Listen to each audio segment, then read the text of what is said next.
just learned about Joseph Stalin, and all the other guys we're just gonna talk about, except for this guy, Mikhail Gorbachev.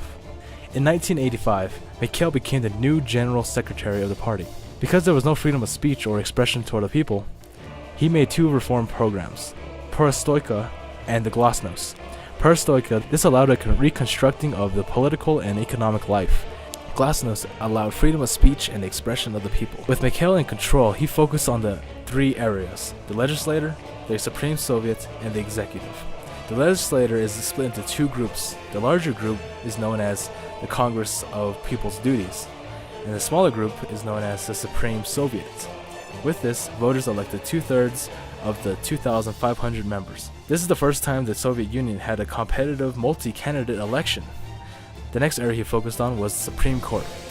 This gave the Supreme Court power to make laws, approve the national budget, confirm the appointments of the top government officials, declare war, and elect the president of the Soviet Union.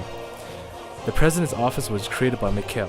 As president, he could appoint the other top government officials, set the law-making agenda for the Soviet Union, establish the defense, and conduct Soviet foreign policies. Democracy reforms reduced the Communist Party. In 1990, it lost its executive position, and a number of smaller political parties started emerging from this. This led Mikhail to regularly present himself as head of state, rather head of party. In 1989, encouraged by Mikhail's Glasnost, democracy rolled across the Eastern Europe. Independence began to gain strength. By 1890, the republics of Russia, Ukraine, Byelorussia, and smaller republics declared independence from the Soviet Central Authority. In 1991, Russia Republic President Boris Yeltsin took charge and resigned from the Communist Party, and declared laws of the Russian Republic sovereign over the Russian population and territory.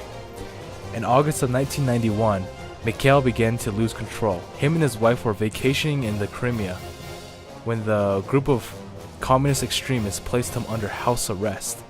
Their reason for this was that they hated the new democratic reforms and wanted to return to the old policies of the Soviet government. During this arrest, a large protest began in the streets of Moscow, and it was led by President Boris Yeltsin.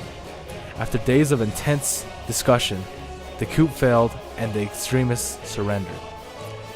As a result of this ordeal, 3 Balkan republics departed from the Soviet Union. Then later, the remaining 12 republics also departed.